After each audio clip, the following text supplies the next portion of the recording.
Mesdames et messieurs, je vous souhaite la bienvenue dans Inktip au sujet de la comparaison modèle 2D 3D. Nous avons donc ici un modèle, côté gauche nous avons un modèle 3D, côté droit des dalles en 2D, mais elles ont exactement les mêmes charges et les charges, voilà, elles ont été aussi transférées à travers l'application ici, transfert de charge. Je vais tout d'abord vous montrer ici les charges que nous avons. Là, j'affiche les charges, voilà. Et ici, donc nous avons des charges de poids propre. Ça, c'est le transfert des charges qui a été effectué. Vu qu'ici, vous voyez, on n'a plus les porteurs. Donc là, il y a des charges qui ont été transférées, par exemple. Ensuite, ici, ça, c'est des charges de poids propre, pardon. Ici, vous avez les charges utiles. Et ça, c'est les charges utiles qui ont été transférées des murs là, qui ont été transférés là, voilà. Donc nous avons ici deux modèles qui sont exactement avec la même configuration de dalles et de charges, voilà.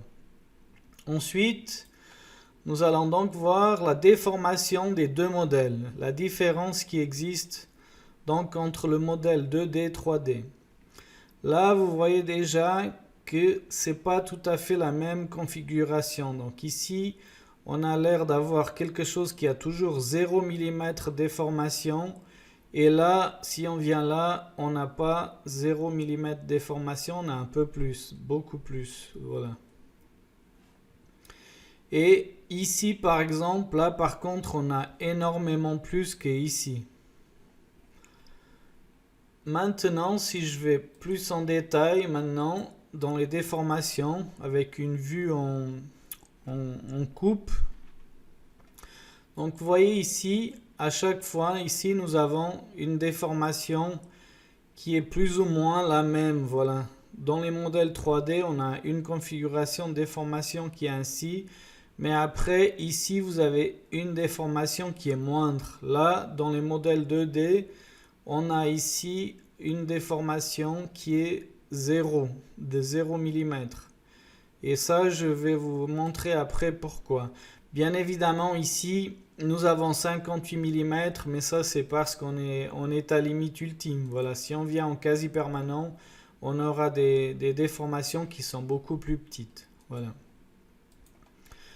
Aussi, si on regarde maintenant attentivement encore, ici justement, côté descente des charges, des piliers, donc vous voyez ici, la différence, voilà, c'est qu'ici, vous n'avez pas le poids propre, etc., qui est...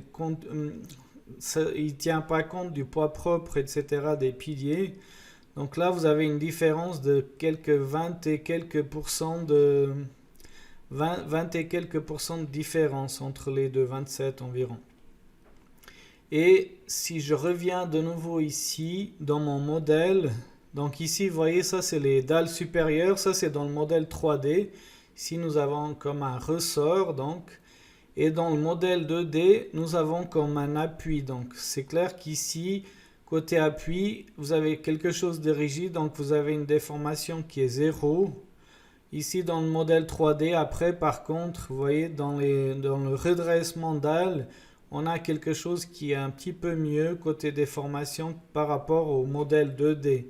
Comme on pouvait voir ici dans le modèle en coupe. Voilà. Pardon, c'est pas cette image-là que je voulais vous montrer, c'était celle-là. Voilà. Donc vous voyez un peu la différence. Donc, lequel est le plus approprié? Moi, je dirais nettement le 3D, c'est quelque chose qui est le plus approprié. Et en plus, de nos jours, comme on fait du BIM, on doit avoir toujours des modèles 3D. Voilà. Pour cette fois-ci, c'est tout bon à propos des Inktip. J'espère vous revoir très bientôt dans un prochain Inktip. Bel après-midi, au revoir, merci.